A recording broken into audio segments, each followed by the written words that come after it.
we're going to take a long walk, but we've been taking a long walk for the better part of 15 months. Grand Rapids, Lansing, certainly, but also places like Manistee. That's not it at all. That's not the point of our politics. The point of our politics is to dignify the fact. Endorsements don't vote, people vote. And I think right now people are voting with their feet. They're going to tell us what they want on Tuesday and then again 13 Tuesdays from now. And our job is to listen to folks, as it has been since we kicked off this campaign back in April, to understand the challenges people have in their lives. And I think, as much as it's tempting to try to fit this race into a bucket that's about a grander narrative, this is fundamentally about what Michiganders want and need in their lives.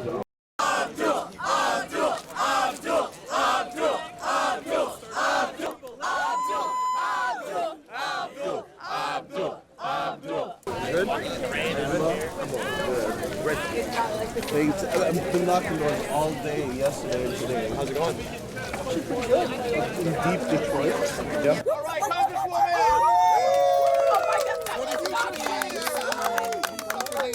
Bring this home. Yes, Now, yes. do me this. Do me this. And Rose, you come over here too. I haven't had enough time to dote on Rose. So if any last little thing, go through your phone. Let's look at who's in there, who needs to vote. Look, I have chosen, not to run a campaign placing blame on one country for America's problems. I don't get that. What I'm looking at is the conversations that I am having with Michiganders who have let me into their homes, at their kitchen tables, their places of worship, as I sat alongside them. And what they are telling me is that they want to see the grocery bill go down. They want to see DTE stop selling them out. They want to make sure that Michigan manufacturing continues to grow. Stand up for Michigan. Who are you talking to? My homeboy. Hey, how are you? You know what? It's like more money in people's Apple Wallet, bank account, whatever it is. The Democratic Party has been split into progressives and establishment, which is what everybody can see. And what they're telling us, all the polls are telling us, that when you ask Democrats, what do you think of your own party? They say, these people aren't doing anything for us. They're just asking for money, and we want something. And I think the progressives are giving them something. They're giving them an alternative.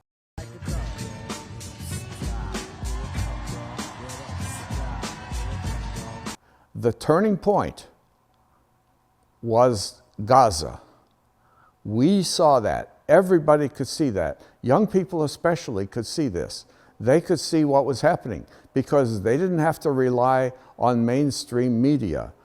Young people don't rely on the same sources I rely on. I watch cable news. Young people don't watch cable news. They've got their own sources. And they could see those bodies piling up in Gaza. And they said, why are our leaders not doing something? I want to be your U.S. Senator. I want your tax dollars spent in Michigan to provide schools in Michigan, to build healthcare in Michigan, to build roads in Michigan. And I think that money sent over there to kill kids and women is the worst use of our tax dollars. And yet, that's exactly what $46 million in spending will buy you.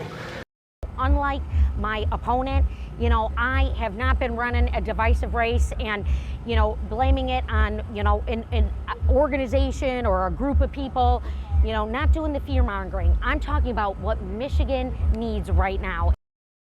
I see a lot of the news, breaks my heart to see what happens over there.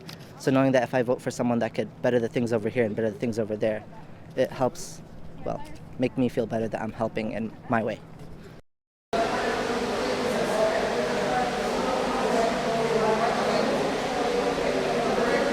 That didn't play too much in it to me. I voted for Stevens because she's a good Democrat. She's trustworthy. As far as the foreign policy, it didn't faze me one way or the other. Our politics are about the ability to look someone in the eye and have an honest conversation about who we are and story. I'm the November.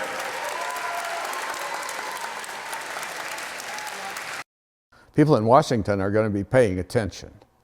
If Abdul wins this Senate seat, it will send shockwaves throughout the country. It will be a dramatic development which so many people in the establishment party did not anticipate. Please welcome the next senator from Michigan, Mike. As a former Army officer, FBI special agent battling organized crime, and chairman of the House Intelligence Committee, I've seen how dangerous the world can be. Mike Rogers thinks that he can just waltz into this seat. He's got, the Republicans, his group propping up Abdul. He said, oh my gosh, Abdul makes it easier. Look, it's time to shut out the noise. And I'm looking forward to Tuesday, and we'll get to see who's more electable in this primary. But if you need $70 million to come in here and help get you elected, then the question has to be, are you actually electable on your own terms? They cannot let the Senate seat go to the Republicans. So people who just don't like Abdul are going to have to give him money because there's no choice. If you want to control the Senate, you got to get Michigan.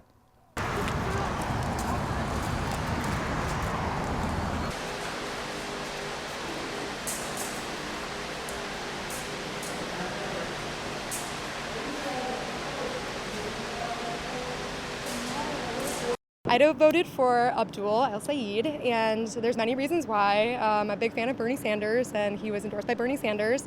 I really believe that our country needs a non-establishment type of person at this stage, someone who's not super left, super right. I'm a little bit mixed on whether or not, I know there's a lot of discussion right now on who received corporate money for their election. I think I'm more inspired rather than that by just his capability of being in the health sector. It gives me a lot of anxiety because I know Haley is the person for this job. She has the proven track record. I really wish that people would look at her record and understand how our government works and why it is so important to have someone like Haley Stevens who passes legislation based on what her people want.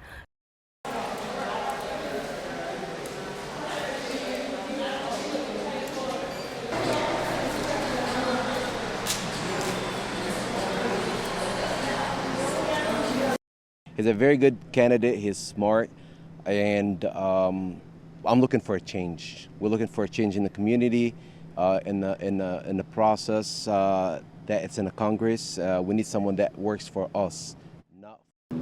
I went with Haley Stevens.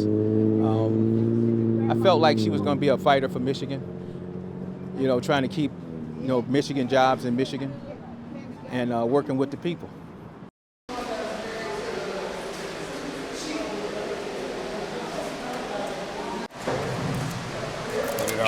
Yeah, put it on. I put it over here next to my heart. Next to your heart? I got it. All right, good job.